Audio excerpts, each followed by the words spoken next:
Hello students, I'm your online teacher Mrs. Dipali Motegaonkar.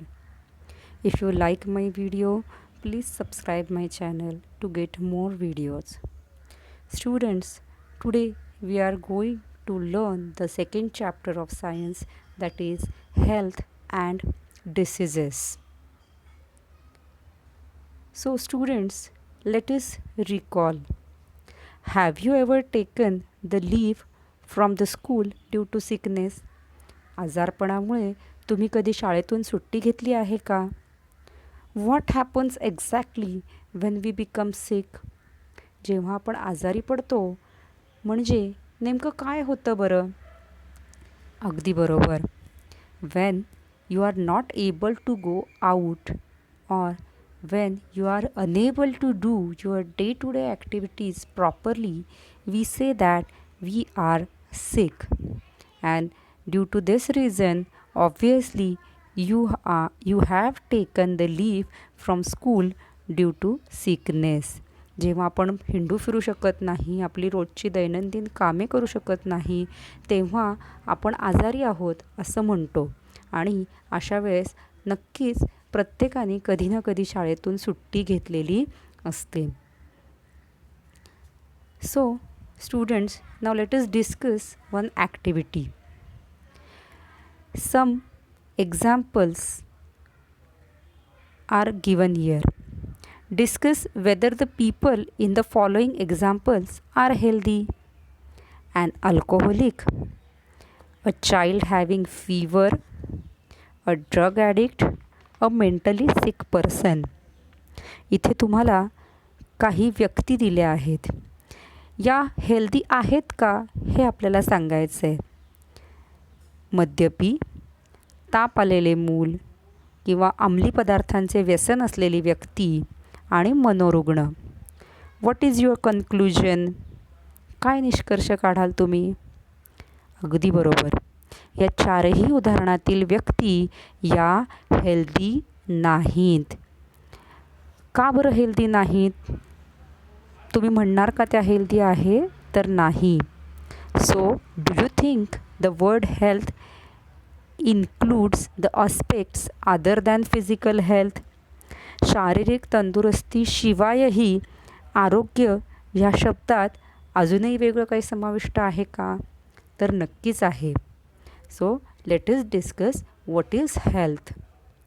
According to the definition of World Health Organization, that is WHO, health is a state of complete physical, mental, social well-beingness and not merely the absence of any disease.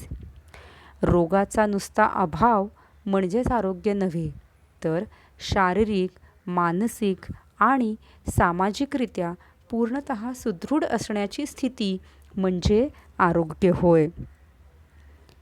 तर म्हणजे काय ते समजून घेऊया. So physical health, that means if you are physically strong, if you can do your physical work properly, then we say that your physical health or you are physically fit. जर तुम्ही तुमची दैनंदिन कामे सुरळीतपणे करू शकत असाल तर आपण म्हणतो की तुम्ही फिजिकली स्ट्रॉंग आहात, फिट आहात. If you do not have any of the problems that are stress, panicness, anxiety, depression, stress, यापैकी तुम्हाला काहीही नसेल तर आपण म्हणतो वी आर मेंटली फिट और our mental health is good. And the social well beingness. Social well beingness means positive state of our relationships in community. आपण समाजामध्ये राहतो, ह्या समाजासोबत आपलं नातं कसं आहे, ह्या सगळ्याचा एकत्रित परिणाम हा आपल्या आरोग्यावरती होत असतो. आणि म्हणूनच नुसताच आपल्याला रोग झालेला नाही म्हणजे आपलं आरोग्य चांगलं आहे असं नाही, तर health is it is a state of complete physical, mental and social well being of a person, ह्या सर्व गोष्टी जर योग्य असतील तर आणि तरच तुम्ही सुदृढ आहात किंवा हेल्दी आहात, तुमचं आरोग्य चांगलं आहे असं आपण म्हणू शकतो. Now what is a disease? रोग म्हणजे काय? The word disease suggest means disease or not at ease or departure from health. आरोग्यापासून दूर जाणे म्हणजेच डिसीज किंवा रोग. So the condition of disturbances in physiological or psychological processes of body is called as disease. शरीरक्रियात्मक किंवा मानसशास्त्रीयरित्या शरीरातील महत्त्वाच्या जैविक कार्यांमध्ये अडथळा आणणारी स्थिती म्हणजे रोग होय.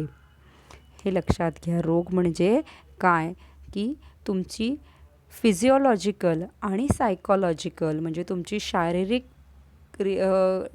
क्रियात्मक आणि मानसिकरित्या तुम्ही जेव्हा डिस्टर्बन्स येतो तेव्हा त्याला डिसीज किंवा रोग असं म्हटलं जातं. नाव so disease means the psychological disturbance. नाव what do you mean by psychological? Psychological, it is the branch of biology that deals with the mental and emotional state of a person. Psychology म्हणजे मानसशास्त्रीय ही एक जीवशास्त्राची एक अशी branch आहे की ज्याच्यामध्ये मनुष्याच्या मानसिक आणि भावनिक अवस्थेचा विचार केला जातो. And physiological disturbance, physiology again it is a branch of biology that deals with the normal functions of living organisms and their parts. Physiology की ज्याच्यामध्ये शरीर रचना म्हणजेच थोडक्यात सजीवांची शरीररचना काय आहे आणि त्यांच्या अवयवांची काय कार्य आहेत याचा अभ्यास त्याच्यामध्ये केला जातो. मग ह्या दोन्हींमध्ये या कार्यांमध्ये जेव्हा अडथळा निर्माण होतो तेव्हा एखाद्या व्यक्तीला डिसीज किंवा रोग झालेला आहे असं आपण म्हणतो. नाव there are some points you should remember while you are talking about the disease. So the first point is each disease has its own symptoms. प्रत्येक रोगाची काही विशिष्ट अशी लक्षणे असतात. and the reasons and symptoms of all diseases are different. आणि ह्या सर्व रोगांची कारणे आणि लक्षणे ही वेगवेगळी असतात. म्हणजे तुम्ही मधुमेह, सर्दी, दमा, हृदयाचे आजार असे वेगवेगळे रोगांची नावं तुम्ही ऐकली असतील. तर ह्या प्रत्येक रोगाची विशिष्ट अशी काही लक्षणं असतात, त्यांची कारणं असतात आणि प्रत्येक रोगानुसार त्याची कारणं आणि लक्षणं ही वेगवेगळी असतात हे लक्षात घ्यायचं आहे. So today we are going to study the different types of diseases. So let us discuss the types of diseases. The diseases are of two types or they are classified on the basis of according to duration. कालावधीनुसार रोगांचे दोन प्रकार पडतात, chronic disease and acute disease. Chronic disease म्हणजे जुनाट आजार. Disease that last for a long time, sometimes even for a life time is called as chronic disease. For example diabetes और tuberculosis. ज्या रोगाचा कालावधी जास्त असतो किंवा कधीकधी तो पूर्ण आयुष्यभरही बरा होत नाही अशा रोगांना जुनाट रोग असे म्हटले जाते. उदाहरणार्थ डायबेटीस किंवा TB. The second type of disease is acute disease म्हणजेच तात्पुरता रोग. कमी काळासाठी राहणाऱ्या रोगांना तात्पुरता रोग म्हटलं जातं. Disease that lasts for a shorter duration is an acute disease. As it gets cured fast, it does not get time to cause major damage to the general health of a person. हा आजार लवकर बरा होतो, त्याच्यामुळे तो व्यक्तीच्या आरोग्याला नुकसान पोहोचत नाही. फॉर एक्झाम्पल कॉमन कोल्ड, साधी सर्दी पटकन बरी होते, त्याच्यामुळे काही आपल्या शरीराचं फारसं नुकसान असं होत नाही. सो अकॉर्डिंग टू ड्युरेशन, कालावधीनुसार क्रोनिक म्हणजेच जुनाट आणि ॲक्यूट म्हणजे तात्पुरते असे 2 प्रकार पडतात. Now according to the reason म्हणजे कारणांनुसार आजारांचे कोणते प्रकार पडतात ते आता आपण बघूया. So according to the reason, the first type of disease is hereditary diseases म्हणजे अनुवंशिक रोग. These diseases passed on from one generation to the next generation through defective genes. They are transmitted in the same family. अनुवंशिक रोग हे फक्त एकाच फॅमिलीपुरते मर्यादित असतात आणि आधीच्या पिढीकडून पुढच्या पिढीकडे जनुकांमध्ये दोष निर्माण झाल्यामुळे ह्याच प्रकारचे आजार होतात. For example downs syndrome. The second type of disease is acquired diseases. उपार्जित रोग. Acquired that means which is not inherited, अनुवंशिक नाही आहे, or it is not present at the birth. जो अनुवंशिक नाही, ॲक्वायर्ड मिळाला आहे केव्हा, after the developing after birth. तुमच्या जन्मानंतर तुमच्यामध्ये तो आलेला आहे, अशा आजारांना म्हटला जातो acquired diseases. These acquired diseases are of 2 types. First is the infectious diseases म्हणजे संसर्गजन्य रोग. These diseases are caused due to infectious agent or pathogen. एखाद्या रोगजंतूमुळे किंवा संक्रामक वाहकामुळे होणाऱ्या रोगांना इन्फेक्शियस डिसीजेस असं म्हटलं जातं. They are cause due to microbes like bacteria, fungi, viruses, protozoa etcetera. These infectious diseases spread quickly and widely where good community health is not maintained. जिथे सामाजिक आरोग्य चांगले राखले जात नाही अशा ठिकाणी ह्या रोगांचा प्रसार खूप वेगाने होतो. आत्ताच तुम्ही बघू शकता, आत्ताच आपण ह्या कोविड-19च्या प्रसारामुळे कोरोनाचा प्रसार जो होतो आहे तो हाच आहे, इन्फेक्शियस डिसीजेस आहे, एका व्यक्तीकडून दुसऱ्या व्यक्तीकडे संक्रमित होतो आहे. Now the second type of acquired disease is non infectious diseases.